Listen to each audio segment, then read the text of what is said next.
बिस्मिल्लाहिर्रहमानिर्रहीम। अस्सलाम वालेकुम नाज़रीन। आ, पिछले लेक्चर्स में मैंने आपको बताया था कि सजदा किसे कहते हैं। अब इसी से लिंक ये जो दूसरा टॉपिक मैं स्टार्ट कर रहा हूँ ये है मस्जिद। अब ये भी जो टॉपिक है ये एक लेक्चर में कवर नहीं होगा, इसको मैं मुख्तलिफ़ हिस्सों में कंप्लीट करूँगा। तो आपसे गुजारिश है कि वो तमाम हिस्सा देखने के बाद अपना फ़ैसला दीजिएगा कि मस्जिद असल में किसे कहते हैं। तो आइए इब्तिदा करते हैं। मस्जिद का लफ्ज़ कुरान पाक में 28 दफ़ा आया है, 28 टाइम्स आया है। मस्जिद 5 दफ़ा आया है, 5 टाइम्स आया है। अल मस्जिद 2 दफ़ा आया है, 2 टाइम्स। मस्जिद अल्लाह 3 दफ़ा आया है, 3 टाइम्स। अल मस्जिद अल्लाह 1 दफ़ा आया है, 1 टाइम। मस्जिद ज़रार 1 दफ़ा आया है। अल मस्जिद अल अक्सा 1 दफ़ा आया है। और अल मस्जिद अल हराम 15 दफ़ा आया है, 15 टाइम्स। इस वक्त दुनिया में जितने मज़ाहिब हैं इनकी कोई ना कोई परस्तिशगाह है, इनका कोई ना कोई मरकज़ है जो उस मज़हब को ज़िंदा रखता है और जहाँ इनके बनाए हुए खुदा को खुश करने के लिए परस्तिश होती है, पूजा पाठ होती है और मखसूस किस्म के हरकत होते हैं। अब हिंदुओं को देख लें, इनके यहाँ इनका सेंटर मंदिर है। इसी तरह सिख हैं, इनका सेंटर गुरुद्वारा है। ईसाइयों को देख लें, इनका सेंटर चर्च है। गर्ज जितने मज़ाहिब इस वक्त दुनिया में हैं सब की एक न एक परस्तिशगाह मौजूद है जहां उनका सिर्फ बुनियादी मकसद क्या है, पूजा पाठ करना।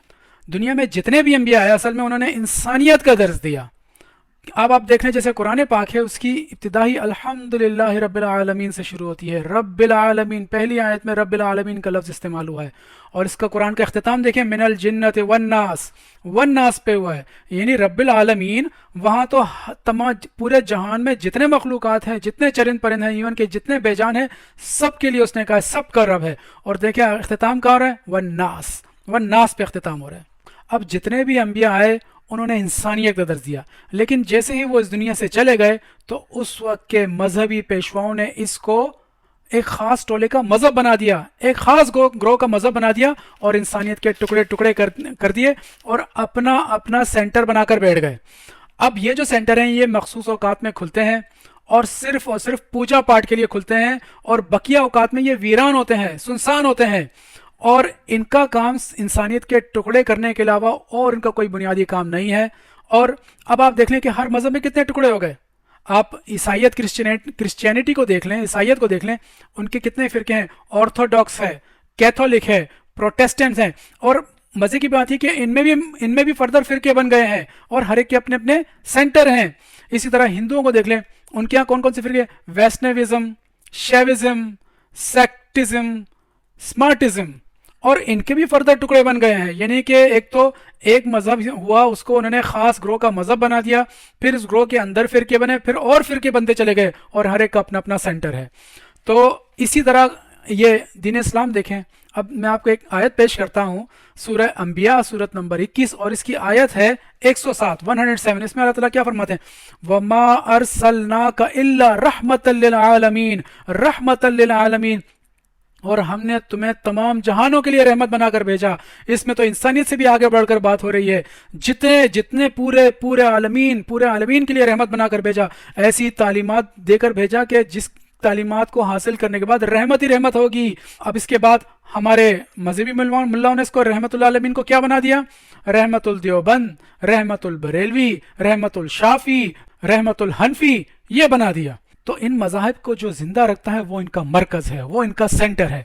अब दीन इस्लाम जो कि कुरान पाक में महफूज है, इंसानियत का आखिरी सहारा है, इंसानियत को ज़िंदा रखने का आखिरी पैगाम है।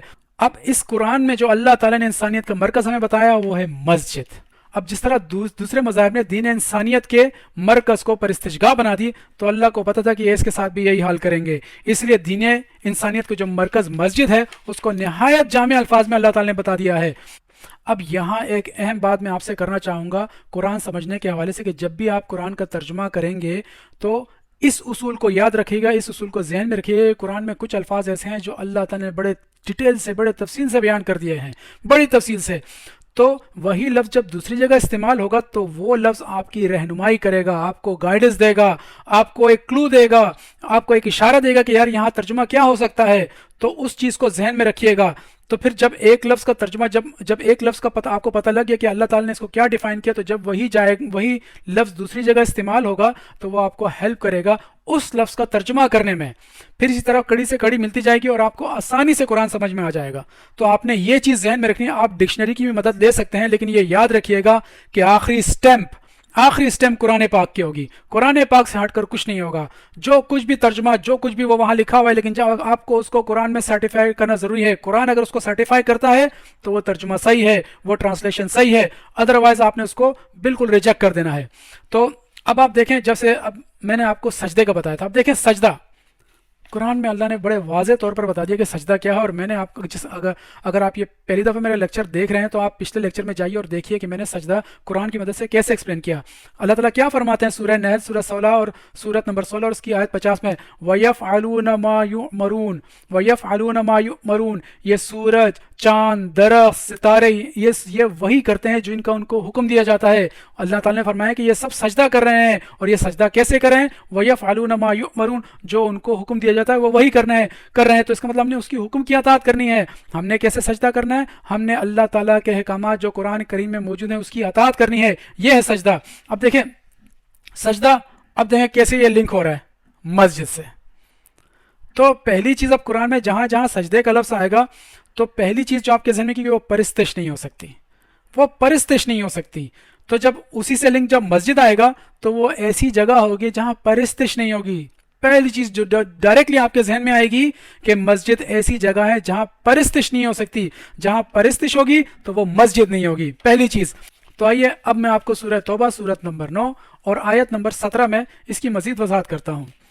اب اللہ تعالیٰ یہاں فرما رہے ہیں ما کان للمشرکین, ما کان للمشرکین, مشرکین کے لیے ممکن ہی نہیں ہے, مشرکین یہ کر ہی نہیں سکتے.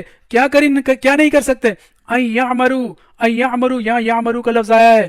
یہ لفظ تعمیر کے لیے استعمال ہوتا ہے, تعمیر کے لیے استعمال ہوتا ہے کہ وہ تعمیر کریں. کیا تعمیر کریں؟ آپ دیکھیں ما کان للمشرکین یعمرو, مشرکین کے لیے یہ ممکن ہی نہیں ہے کہ وہ تعمیر کریں. مشرکین اس چیز کی تعمیر کر ہی نہیں سکتے. کس چیز کی تعمیر بھائی؟ مساجد اللہ, مساجد اللہ, اللہ کی مسجدیں. مشرکین کے لیے پاسبل ہی نہیں ہے, ممکن ہی نہیں ہے کہ وہ تعمیر کریں اللہ کی مسجدیں. دیکھ کتنا صاف صاف لکھ دیا. تو آپ نے دیکھنا ہے کہ وہ عمارت جس کو بنانے والے مشرک ہیں, جو کسی شرک کرنے والے نے بنائی ہے یا شرک کرنے والوں نے بنائی ہے, تو وہ مسجد اللہ نہیں ہو سکتی. شرک کسے کہتے ہیں؟ تو آئیے میں آپ کو ایک آیت سے تھوڑا سا بتا دیتا ہوں, پھر اس کے بعد آگے چلتے ہیں. سورہ انعام سورت نمبر 6 اور اس کی آیت نمبر 106 ہے, اتبع ما اوحی الیک من ربک, اتبع ما اوحی الیک من ربک, اتباع کرو, فالو کرو, اطاعت کرو اس کی جو تم پر وحی کی جا رہی ہے تمہارے رب کی طرف سے, جو تم پر تمہارے رب کی طرف سے وحی کی جا رہی ہے اسی کا اتباع کرو. لا الہ الا ہوا, لا الہ الا ہوا, اللہ کے قانون کے علاوہ اور کوئی قانون نہیں چلے گا. اور وہ قانون کیا ہے؟ وہ وحی ہے, وہ وحی ہے. اور اسی طرح اور پھر آگے کیا لکھا ہے؟ وَأَعْرِضْ عَنِ الْمُشْرِكِينَ, وَأَعْرِضْ عَنِ الْمُشْرِكِينَ, اور مشرکین سے اعراض بر. تو دیکھیں مشرکین کو ڈیفائن کر دیا آپ. مشرکین کون ہے؟ جو وہی اللہ کا اتباع نہیں کرتے, جنہوں نے وہی کو بھی تقسیم کیا ہوا ہے. وہ کہتے ہیں یہ وہی مطلوب ہے, یہ وہی غیر مطلوب ہے, یعنی کہ وہ قرآن سے ہٹ کر بھی کسی کو وہی بولتے ہیں. اب اندازہ لگا لیجئے یہ لوگ کیا کرتے ہیں. یہ قرآن کے ساتھ بخاری اینڈ کمپنی کی باتوں کو ملاتے ہیں, یہ قرآن کے ساتھ الکافی اینڈ کمپنی کی باتوں کو ملاتے ہیں, یہ قرآن کے ساتھ فضائل اعمال کی کتابوں کو مکس کرتے ہیں, یہ قرآن کے ساتھ فتاوی رضویوں کی باتوں کو مکس کرتے ہیں. یہ ہے مشرک, یہ ہے شرک کرنے والے. اگر یہ لوگ کسی عمارت کی تعمیر کریں گے اور اس کے اوپر مسجد کا لیبل لگائیں گے تو وہ مسجد ہو ہی نہیں سکتی. اللہ تعالیٰ نے کہا ہے کہ اللہ کی مسجدوں کو مشرک تعمیر ہی نہیں کر سکتے, وہ اللہ کی مسجدیں ہو ہی نہیں سکتی. وہ ان کی پرستشگاہ تو ہو سکتی ہے لیکن وہ مسجد اللہ نہیں ہو سکتی. کیوں؟ اب دیکھو شرک کتنا بڑا ظلم ہے. شرک, قرآن میں شرک کے بارے ان الشرک لظلم عظیم, اور دوسری جگہ ہے مشرکین کے لیے اصحاب الجحیم, پھر آئے وویل للمشرکین. اور یہ لوگ اگر کوئی عمارت تعمیر کریں گے اور اس کو مسجد کا لیبل لگائیں گے تو وہ ان کی پرستشگاہ تو ہو سکتی ہے لیکن وہ مسجد نہیں ہو سکتی. ان کی مسجدوں کے نام دیکھیں, مسجد عمر فاروق, مسجد عثمان غنی, مسجد عائشہ, مسجد علی, مسجد اللہ نہیں ملے گی آپ کو, مسجد اللہ نہیں ملے گی. تو یہاں اب ہمیں دوسری بات بھی پتہ لگی کہ ایسی عمارت جس کی تعمیر ایسے لوگ کریں گے جو مشرک ہوں گے وہ مسجد اللہ نہیں ہو سکتی. اب آگے آتے ہیں, دیکھیں سورہ توبہ, اسی سورہ توبہ کی سورت نمبر 9 اور اس کی آیت نمبر 18 میں دیکھیے اللہ تعالیٰ کیا فرما رہے ہیں. انما یعمر مساجد اللہ. دیکھیں وہاں کیا بتایا تھا؟ मा कान लिल मुशरिकीना यामरू मसाजिद अल्लाह, यहाँ क्या बता रहे हैं, इन्नमा यामरू मसाजिद अल्लाह, बेशक अल्लाह की मस्जिदों को वही तामीर करेंगे, वही तामीर करेंगे। कौन लोग तामीर करेंगे? मन आमना बिल्लाह, मन आमना बिल्लाह। देखें आपको यहाँ से कोई चीज़ याद आई? मैंने आपको मुत्तकी के बारे में बताया था, जो मैंने सूरह बकरा सूरत नंबर 2 और इसकी आयत नंबर 177 को तकरीबन 5-6 या 6-7 लेक्चर में एक्सप्लेन किया। यही अल्फाज वहाँ भी थे, यही अल्फाज। अगर आपको कोई इशू है तो आप मेरा वो लेक्चर, पूरी सीरीज़, पूरे लेक्चर की वो सीरीज़ देखें तो आपको ये समझ में आएगा। लेकिन यहाँ भी मैं आपको थोड़ा बहुत एक्सप्लेन कर देता हूँ। मन आमना बिल्लाह है। अब मसला ये है कि कुरान में जहाँ जहाँ देखिए ये अमन का लफ्ज़ आया है, जहाँ जहाँ अमन का लफ्ज़ आया इन्होंने उसको मतलब ईमान कर दिया। यानी बस मुंह से बोलना और बस ईमान वाला हो गए, ला इलाहा इल्लल्लाह बोला बस जी ईमान वाले हो गए। यार यहाँ अमन अमन अमन लाना है। अमन सिर्फ एक लफ्ज़ नहीं है। अमन का मतलब आपने जब एक अमन वाली सोसाइटी बनानी है, अमन वाला माशरा बनाना है, तो वहाँ पूरा एक निज़ाम लेकर आना पड़ेगा। वहाँ को पूरा निज़ाम इंसाफ लाना पड़ेगा। वहाँ आपको फ्री तालीम देनी पड़ेगी, वहाँ आपको फ्री हेल्थ फैसिलिटीज़ देनी पड़ेंगी। ऐसे स्टेप्स लाने पड़ेंगे जिससे वहाँ बैलेंस आ जाए और अमन आ जाए। अमन की मजीद वजाहत करने के लिए मैं आपको सूरह अनाम सूरत नंबर 6 और इसकी आयत नंबर 82 आपके सामने पेश करता हूँ। अल्लज़ीना आमनू, आमनू ये अमन की जमा है। अल्लज़ीना आमनू वो लोग जो अमन लेकर आए, वलम यलबिसू वो छुपाते नहीं है, मिक्स नहीं करते। यलबिसू लिबास है, यलबिसू ईमानहुम बिजुल्म। देखिए ईमान का लफ्ज़ आ गया। अमन ईमान मुख्तलिफ लफ्ज़ है, डिफरेंट लफ्ज़ है अमन के मुकाबले में। वो अपने ईमान को जुल्म का लिबास नहीं पहनाते, वो अपने ईमान को जुल्म का लिबास नहीं पहनाते, और वो अपने ईमान को जुल्म के साथ मिक्स नहीं करते। उलाइका लहुमुल अमनो, देखो अमनो फिर अमन का लफ्ज़ आएगा, आ गया क्या। अब आप गौर कीजिएगा, आप कभी जब इस आयत पे जाएंगे तो इन्होंने भी अमन ही लिखा है, वहाँ इन्होंने भी अमन लिखा है। तो यार वो यहाँ क्यों नहीं ईमान लिखा आपने? यानी कि अगर आप किसी की ट्रांसलेशन देखें, इन्होंने भी अमन लिखा हुआ है। तो उलाइका लहुमुल अमनो, इन्हीं के लिए अमन है, इन्हीं के लिए चैन है, इन्हीं के लिए सुकून है। उलाइका लहुमुल अमनो, अमन का लफ्ज़ आया, वहुम मुहतदून, और यही हिदायत याफ्ता है, और यही हिदायत याफ्ता है। देखें ये अमन का लफ्ज़ है, प्रैक्टिकली कुछ करना है।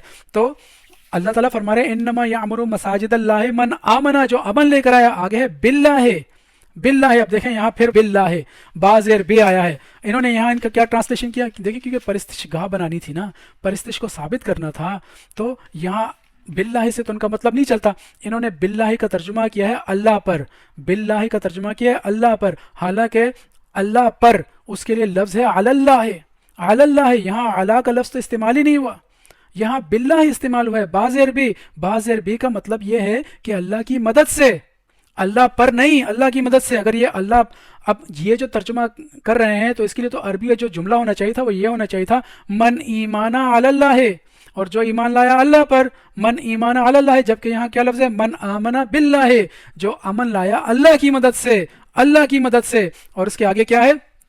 वल यौमिल आखिर, वल यौमिल आखिर। फिर देखें वही लफ्ज़ रिपीट हो रहा है जो सूरह बकरा में मैंने आपको एक्सप्लेन किए। अब देखें आखिर का लफ्ज़ इन्होंने रिलेट कर दिया आखरत के साथ, बस आखरत। कुरान में सूरह हिजर सूरत नंबर 15 और उसकी आयत नंबर 24 में, उसकी आयत के नंबर 24 में मुस्तक़दिमीना के मुकाबले मुस्ताखिरीन आया है, आखिरीन। यानी कि मुस्तक़दिमीना आगे निकलने वाले और मुस्ताखिरीना पीछे रह जाने वाले। तो देखें अगले के मुकाबले में पिछले के लिए इस्तेमाल हुआ आखरत। इसका मतलब है आखरत जो है वो मुस्तकबिल के लिए भी इस्तेमाल होता है और पिछले दिन के लिए इस्तेमाल होता है। अब आखरत का लफ्ज़ इस कॉन्टेक्स्ट में अगर आप देखें अमन लेकर आना है, अमन लेकर आना है, उसको मेंटेन रखना है। तो देखो आपने आगे दिन की भी प्लानिंग करनी है और पिछले दिन को सामने रख के प्लानिंग करनी है कि पीछे क्या क्या गलतियां हुई, कुछ कोताहियां हुई, जो भी चीज़ रह गई हो उनके मुताबिक फ्यूचर आने वाले नस्लों के लिए प्लानिंग करनी है, आने वाले दिन के लिए प्लानिंग करनी है, ताकि अमन मेंटेन रहे। ये है वल यौमिल आखिर। उसके बाद वो अक़मस सलाता, देखें सलात के बारे में। अब देखें यहाँ वही फिर कड़ी से कड़ी मिलाएं। सजदा तो कंफर्म हो गया कि ये परिस्तिश नहीं है। ये सलात का तर्जुमा करते हैं नमाज और मुरवजा नमाज। उस नमाज का जो सबसे अहम रुकन है वो सजदा है, उसके बगैर वो ये वाली इनकी नमाज होगी नहीं। कुरान ने स्टैंप लगा दी कि ये वो सजदा है ही नहीं जो कुरान बता रहा है। तो जब वो सजदा वही नहीं है तो ये नमाज कैसे सलात हो सकती है? तो पहली चीज़ कि ये जो सलात है ये वो नमाज है ही नहीं। मैं आपको मुख्तसर तौर पे यहाँ बता रहा हूँ, इसके ऊपर भी मैं पूरी एक सीरीज़ बताऊंगा। तो सलात एक ऐसा निज़ाम है जिसमें माशरे के महरूम तबकात के तोआम का बंदोबस्त किया जाता है। अब तोआम सिर्फ खाना पीना नहीं है, तोआम में हर चीज़ आ जाती है। आपकी रिहाइश का बंदोबस्त, आपके लिए तालीम का बंदोबस्त, आपके लिए सेहत का बंदोबस्त। तो ये है सलात। वो क्या करते हैं? वो सलात कायम करते हैं। फिर आगे है वात ज़काता। देखिए वही अल्फाज आ रहे हैं, आप वो आयत देखिएगा सूरह बकरा की वही अल्फाज है। फिर देखिए कैसे लिंक हो रहा है मुत्तकी का यहाँ, वआत ज़काता, ज़कात ये लोग कहते हैं बस वो 2.5% दे दो यार, ये वो ज़कात नहीं है। ज़कात, ज़कात का मतलब ये है कि किसी भी चीज़ की आगे बढ़ने की राह में जो रुकावटें होती हैं उसको दूर करना ज़कात कहलाता है। जिस तरह किसी को तालीम हासिल करने की राह में कोई रुकावट हो तो उसको दूर कर देना, यह ज़कात कहलाता है। वो लोगों के राह में हायल रुकावटों को दूर करते हैं, वो उनको आगे बढ़ने में मदद करते हैं, यह है ज़कात। और आगे क्या लिखा है, वलम यख्शा इल्लल्लाह, वलम यख्शा इल्लल्लाह। ये लफ्ज़, अब देखो यख्शा, ये लफ्ज़ खौफ से भी ज़्यादा शदीद है। एक होता है ना खौफ, ये जो यख्शा यहाँ लफ्ज़ इस्तेमाल हुआ है ये खौफ से भी ज़्यादा शदीद है। और इनको अल्लाह के अलावा किसी चीज़ का खौफ नहीं होता। मीन्स के अल्लाह का खौफ किस तरह कि इनको पता है कि वही अल्लाह का इत्तिबा नहीं करेंगे तो इसका अंजाम क्या होगा। इनको इस चीज़ का खौफ होता है, वो इस चीज़ का खौफ रखते हैं। और ये खौफनाक नताइज उनको माशरे में सामने नज़र आ रहे होते हैं। आप मुशाहिदा कर सकते हैं, गली गली में 3-3 मस्जिदें हैं, 3-3 4-4 मस्जिदें हैं, सही है, बैनर लगे हुए हैं, बाकायदा शख्सियात के नाम पे लिखे हुए हैं, कोई भी मस्जिद अल्लाह नहीं है, कोई भी मस्जिद अल्लाह नहीं है। और आगे क्या लिखा है, फ़ासा, फ़ासा। अब ये फ़ासा क्या है, तो उम्मीद है, हो सकता है, ये इन मायनों में आता है, यानी कि ये हम बताया जा रहा है कि अगर आप ये काम करेंगे तो इसका ये नतीजा हो सकता है। फ़ासा उम्मीद है, हो सकता है कि अगर आप ये काम करेंगे तो ये नतीजा होगा। क्या नतीजा होगा, क्या तवक्को होगी, ओलाइका अन यकूनु मिनल मुहतदीन, ओलाइका यकून मिनल मुहतदीन, कि यही लोग हिदायत पाने वालों में से होंगे, यही लोग सही रास्ता अख्तियार करने वाले में से होंगे। यानी कि अल्लाह की मस्जिदों को वो लोग तामीर करेंगे, और सिर्फ वही लोग तामीर कर सकते हैं जो अमल लेकर आएंगे, और अमल लेकर आएंगे अल्लाह की मदद से, वल यौमिल आखिर, आखिरत की मदद से, और वाक़िम सलाता, सलात का निज़ाम कायम करेंगे, व ज़काता, और जो लोगों की राह में रुकावटें हैं उनको दूर करेंगे। और यही लोग हैं जिनको डर है, अपने रब का शदीद खौफ है, अपने रब की वही का इत्तिबा न करने का खौफ है कि अगर हम उसके मुताबिक नहीं चलेंगे तो उसका खौफ है। और आगे लिखे फ़ासा, तो रिजल्ट बता रहे हैं, अगर ये होगा तो फिर हो सकता है कि तुम हिदायत याफ्ता में शामिल हो जाओ, हो सकता है तुम हिदायत याफ्ता हो। यहाँ हमें 3 बातों का पता लगता है। पहली, देखिए मस्जिद सजदे से लिंक है, सजदे से जुड़ा हुआ है। जिस तरह सजदा परिस्तिश नहीं है, पूजा पाठ नहीं है, तो मस्जिद भी परिस्तिशगाह या पूजा पाठ नहीं हो सकती। दूसरी, वही मस्जिद अल्लाह की मस्जिद हो सकती है जिसके बनाने वाले शिरक नहीं करते होंगे, जिसके बनाने वाले मुशरिक नहीं होंगे, जिसके बनाने वाले सिर्फ कुरान, सिर्फ वही अल्लाह का इत्तिबा करने वाले होंगे। और तीसरा, वही मस्जिद अल्लाह की मस्जिद हो सकती है जिसके बनाने वाले अमल लेकर आए अल्लाह की मदद से, वल यौमिल आखिर की मदद से, तो वो लोग वो मस्जिदें अल्लाह की मस्जिदें होंगी। तो यहाँ से हमें कुछ चीज़ें मस्जिद के बारे में पता लगी हैं। इंशाल्लाह नेक्स्ट लेक्चर में मैं इसकी मज़ीद वजाहत करूँगा। तो आप ये शेयर कीजिए, दूसरों को ये बताइए कि देखें मस्जिद अल्लाह का मतलब क्या है भाई, ये हमने क्या बनाया हुआ अपने माशरे को। तो अल्लाह ताला हम सबको अल्लाह की मस्जिद तामीर करने की तौफीक अता फरमाए, आमीन।